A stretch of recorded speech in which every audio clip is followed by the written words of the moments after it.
அனைவருக்கும் வணக்கம். நான் உங்கள் கேவீஸ்வரி. இது அரசியல் வேட்டை. அதாவதுங்க, நம்ம தமிழக துணை முதலமைச்சராக இருக்கக்கூடிய உதயநிதி ஸ்டாலின் சமீப காலங்களாகவே பார்த்தீங்க அப்படின்னா, எந்த வார்த்தை பயன்படுத்துறோம்னு தெரியாமலே பயன்படுத்துறாரு. அரசியல் அப்படின்றது துளியும் கூட அவருக்கு தெரியல. அவரை இட்டாந்து அரசியலை விட்டுட்டு அவருக்கு என்ன பேசுறதுன்னு அவருக்கும் தெரியல. அவர் என்ன பேசுறாருன்றது தொண்டர்களுக்கு விளங்கல. இப்படிதான் நடுவுல பாத்தீங்கன்னா, சனாதனத்தை அழிக்கணும், ஒழிக்கணும், கொசு மாதிரி, டெங்கு மாதிரின்னு சொல்லிட்டு நீதிமன்றத்துல போய் மன்னிப்பு கேட்டு வந்தாரு. அபராதம் விதிச்சாங்க நீதிமன்றம், 1,00,000 ரூபாய். அந்த மாதிரி சமீப காலங்களாகவே அவருக்கு பேச தெரியல, அரசியல் பேச தெரியல. ஆனா பாருங்க, எதையோ ஒண்ணு பேசி கைத்தட்டல் வாங்கணும்ல. நம்மளுடைய உடன்பிறப்புகளை வேலை வாங்கணும். எப்படி வேலை வாங்குறது? முதல்ல கைத்தட்டலை வாங்குவோம் அவங்க கிட்ட இருந்து, அதுக்கு பிறகு வேலையை வாங்கலாம் அப்படின்னு சொல்லிட்டு மேடைகள்ல அவர் பாட்டுல வாய்க்கு வந்தது மாதிரி உளறிட்டு கொட்டிட்டு இருக்கிறாரு. மு.க.ஸ்டாலின் ஐயாவுக்கு பேப்பர் பார்க்காம சுத்தமா பேச வராது. இவர் பேசினாரு அப்படின்னு வச்சுக்கோங்களேன், யாருக்குமே அது விளங்கவும் இல்லை. ஏற்கனவே கூட்டணியில பாத்தீங்கன்னா கமலஹாசன் வேற இருக்கிறாரு. நாம சொல்லவா வேணும்? இப்ப பாத்தீங்கன்னா கொஞ்ச நாளைக்கு முன்னாடி மேடைகள்ல பிரச்சாரம் பண்ணும் பொழுது உதயநிதி ஸ்டாலின் என்ன சொல்றாங்கன்னா, எடப்பாடி முரட்டு அடிமையா இருக்கிறாராம் பாஜக கிட்ட. பாஜக அப்படின்னாலே டிஎம்கேக்கு ஆகவே ஆகல. ஆனா பாத்தீங்க அப்படின்னா கிட்டத்தட்ட 4-5 வருட காலம் பாஜகவும் டிஎம்கேவும் தேனிலவுல இருந்தாங்க. அது உண்மையில உதயநிதி ஸ்டாலினுக்கு தெரிய வாய்ப்பு இல்லை. அப்ப அவர் குழந்தையா இருந்திருப்பாரு, அதனால அவருக்கு தெரிய வாய்ப்பு இல்லை. நாம கொஞ்சம் விவரமா சொன்னா அவருக்கு புரியும் நான் நினைக்கிறேன். அதாவதுங்க, டிஎம்கேவும் பாஜகவும் எந்த அளவுக்கு தேனிலவுல இன்பமாக இருந்தாங்கன்றத உங்களுக்கு நான் விளக்கமா சொல்றேன். நீங்க உடன்பிறப்ப சந்திச்சீங்கன்னா இதையும் சேர்த்து சொல்லுங்க உடன்பிறப்பு கிட்ட. அதாவதுங்க, 1999 லோக்சபா தேர்தல் போது வாஜ்பாய் அரசு நம்பிக்கை கோரும் தீர்மானத்தை முன் வச்சாங்க. அப்ப நாடாளுமன்ற குழு தலைவராக இருந்தது யாருன்னு கேட்டீங்கன்னா, கருணாநிதியுடைய மனசாட்சியாக இருந்த முரசொலி மாறன் அவங்கதான். அவங்க நாங்க பாஜகவுக்கு ஆதரவு கொடுக்கிறோம் அப்படின்னு சொல்லிட்டு அறிவிப்பை வெளியிட்டாங்க. இருந்தாலும் கூட ஒரு ஓட்டு வித்தியாசத்துல பாஜகவுடைய 13 மாத ஆட்சி என்பது கவிழ்ந்தது. பாஜக ஆட்சி கவிழ்ந்த உடனே வாஜ்பாய் பதவி விலகினார்.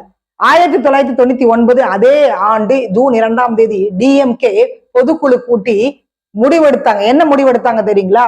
லோக்சபா மட்டும் இல்லைங்க, சட்டமன்ற தேர்தல கூட நாங்க பாஜகவோட இணைந்து தேர்தலை சந்திக்க போறோம் என்று உதயநிதி ஸ்டாலினுடைய தாத்தாவாக இருந்த கருணாநிதி அவர்கள் அந்த காலகட்டத்துல முடிவெடுத்தாரு. அதற்கு பிறகு அவங்க சட்டமன்ற எலெக்ஷனை சந்திச்சாங்க. எனவே திமுக பாஜக கூட்டணி என்பது ரொம்ப இனிமையாக இருந்தது, சுமூகமாக போனது.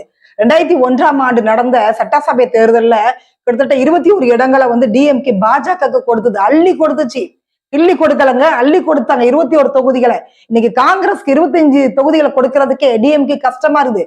அந்த காலகட்டத்துல கலைஞர் இருக்கும் பொழுது 21 தொகுதிகளை பாஜக அள்ளி கொடுத்தார். அதுல 4 தொகுதிகள்ல சட்டமன்ற உறுப்பினர்களாக பாஜக வெற்றி பெற்று சட்டமன்றத்துக்குள்ள நுழைஞ்சாங்க.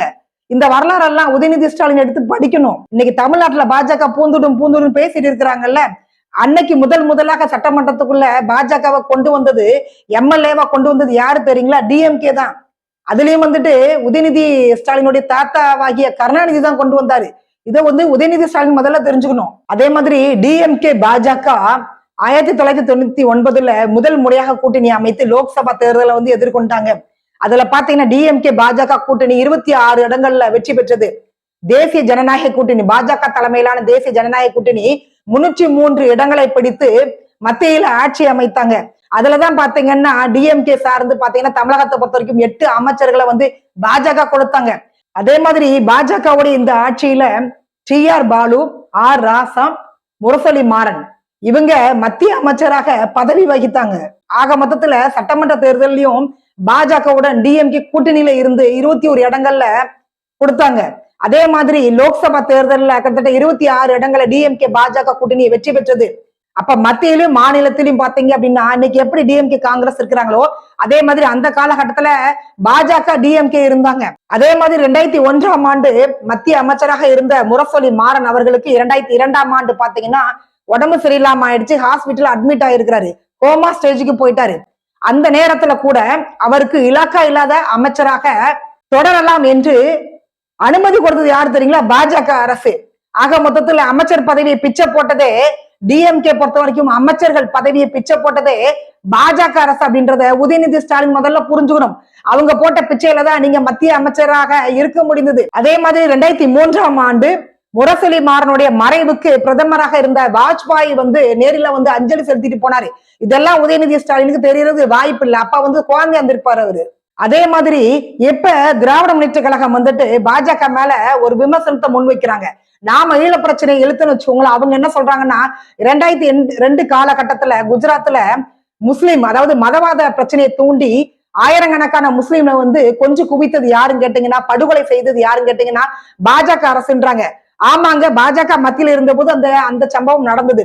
எப்படி காங்கிரஸ் மத்தியில இருந்த போது ஈழத்துல நடந்ததோ அதே மாதிரிதான் பாஜக இருக்கும்போது நடந்தது, நாம மறுக்கல. ஆனால் தமிழகத்துல யார் ஆட்சி இருந்தாங்கன்னு கேட்டீங்கன்னா டிஎம்கே தான் இருந்தாங்க. டிஎம்கே பாஜக அந்த அளவுக்கு ஒரு இனிமையான கூட்டணியாக அந்த காலகட்டத்தில் இருந்தாங்க. எப்படி 2009 டிஎம்கே காங்கிரஸ் கூட்டணியில இருந்தாங்களோ, எந்த அளவுக்கு ஒற்றுமையாக இருந்தாங்களோ அதே ஒற்றுமையில தான் பாஜகவும் டிஎம்கேவும் 2002 காலகட்டத்தில் இருந்தாங்க. அப்ப குஜராத்ல கலவரம் நடந்ததுல அப்பவும் டிஎம்கே தான் ஆளுங்கட்சியாக இருந்தாங்க. ஈழத்துல நடந்த அந்த பிரச்சனை, அந்த படுகொலை 1.5 லட்சம் பேரை கொஞ்சம் குவித்தாங்க இல்லையா, அப்பவும் பாத்தீங்கன்னா டிஎம்கே தான் இருந்தாங்க. ஆக மொத்தத்துல குஜராத்தாக இருந்தாலும் சரி, அது ஈழத்தமிழர்களாக இருந்தாலும் சரி, இந்த 2 படுகொலைகள் நடக்கும் பொழுதும் தமிழகத்துல யார் ஆளுங்கட்சியாக இருந்தாங்கன்னு கேட்டீங்கன்னா டிஎம்கே தான் இருந்தாங்க. எப்படி காங்கிரஸோட கூட்டணியில இருந்தாங்களோ அதே மாதிரி பாஜகவோட கூட்டணியில இருந்தாங்க. இதை யாராவது மறுக்க முடியுமா? இல்ல உதயநிதி ஸ்டாலின் இந்த வரலாறாவது தெரியுமா? 2002 இந்த சம்பவத்துக்கு பிறகு 2003 டிசம்பர் 21ஆம் தேதி TR பாலு ஆர் ராசா 2 பேரும் அமைச்சர் பதவியிலிருந்து விலகுறாங்க. அதற்கு பிறகுதான் டிஎம்கே பாஜக இது வரைக்கும் கூட்டணி அமைக்கல. இந்த கூட்டணி முடிவுக்கு வந்த பிறகு முன்னாள் முதலமைச்சராக இருந்த கலைஞர் கருணாநிதி அவர்கள்ட்ட பத்திரிகையாளர் கேட்கிறாங்க, பாஜகவுடைய எப்படி கூட்டணி வச்சீங்க, பிராமண பணியாட்களின் கட்சி அப்படின்னு நீங்க விமர்சனம் பண்ணீங்களே, அந்த பாஜகவோட நீங்க எப்படி கூட்டணி வச்சீங்கன்னு கேட்டதற்கு கலைஞர் கருணாநிதி என்ன பதில் சொன்னார் தெரியுங்களா? மதவாதம் இனிமையானது என்று பொருள் அல்ல, ஆனால் ஒரு பாம்பை விட ஒரு ஆணையோ பெண்ணையோ மோசம் என்று நாம விமர்சனம் பண்றோம். அதற்காக பாம்பு நல்லது, பாம்புக்கு விஷம் இல்லை என்று பொருள் கிடையாது அப்படின்னு கமலஹாசன் மாதிரி அந்த காலகட்டத்திலேயே கலைஞர் கருணாநிதி பேசியிருந்தாரு. ஆனா பாருங்க, பாஜக போட்ட பிச்சையில தான் அமைச்சர் பதவியே டிஎம்கேக்கு கிடைச்சது. அதை மறந்துட்டு இன்னைக்கு உதயநிதி ஸ்டாலின் மேடையில முரட்டு அடிமைன்னு பேசுறாரு. அதாவதுங்க, இப்ப இபிஎஸ் முரட்டு அடிமை நீங்க சொன்னீங்கன்னா அந்த காலகட்டத்துல உங்க தாத்தா பாஜக கிட்ட மண்டிட்டு 8 அமைச்சர் பதவி வாங்கினாரு. அதற்கு நீங்க என்ன பெயர் சொல்ல போறீங்கன்னு உதயநிதி ஸ்டாலின் நீங்க அடுத்த பிரச்சாரத்துல பதில் சொல்லுவீங்க நான் எதிர்பார்க்கிறேன். டிஎம்கே பாஜக கூட்டணியில இன்னொரு ஹைலைட் என்ன தெரியுங்களா? இந்த கூட்டணி அமைவதற்கு யார் காரணமாக இருந்தாங்க தெரியுங்களா? கருணாநிதியுடைய மனசாட்சி என்று சொல்லக்கூடிய முரசொலி மாறன் தான் இந்த கூட்டணியை உருவாக்குனது. அப்ப இன்னைக்கு இவர் சொல்ற மாதிரி சனாதனம் டெங்கு அதை ஒழிக்கணும் அப்படின்னா முதல்ல நீங்க உங்க தாத்தா உங்க முரசொலி மாறன் அவங்களுக்கு நீங்க என்ன பெயர் வைக்க போறீங்க, அவங்களுடைய அந்த அரசியலை நீங்க எப்படி ஒழிச்சு கட்ட போறீங்க, அதை ஒழிச்சு கட்டிட்டு நீங்க ஒரு புதிய அரசியலை நீங்க தொடங்கணும். உங்க தாத்தா அறிஞர் அண்ணாட்ட இருந்து கட்சியை ஆட்டையை போட்டாருல, திராவிட முன்னேற்ற கழகம் என்ற கட்சியை, அந்த கட்சியை ஒட்டுமொத்தமாக கலைச்சிட்டு நீங்க புது கட்சியை ஆரம்பிச்சுட்டு நீங்க மேடைகள்ல நீங்க பேசணும். இந்த கூட்டணிக்கு வித்துட்டதே கருணாநிதியுடைய மனசாட்சியாக இருந்த முரசொலி மாறனா. முரசொலி இல்லாம கருணாநிதி இல்ல, கருணாநிதி இல்லாம முரசொலி மாறன் கிடையாது.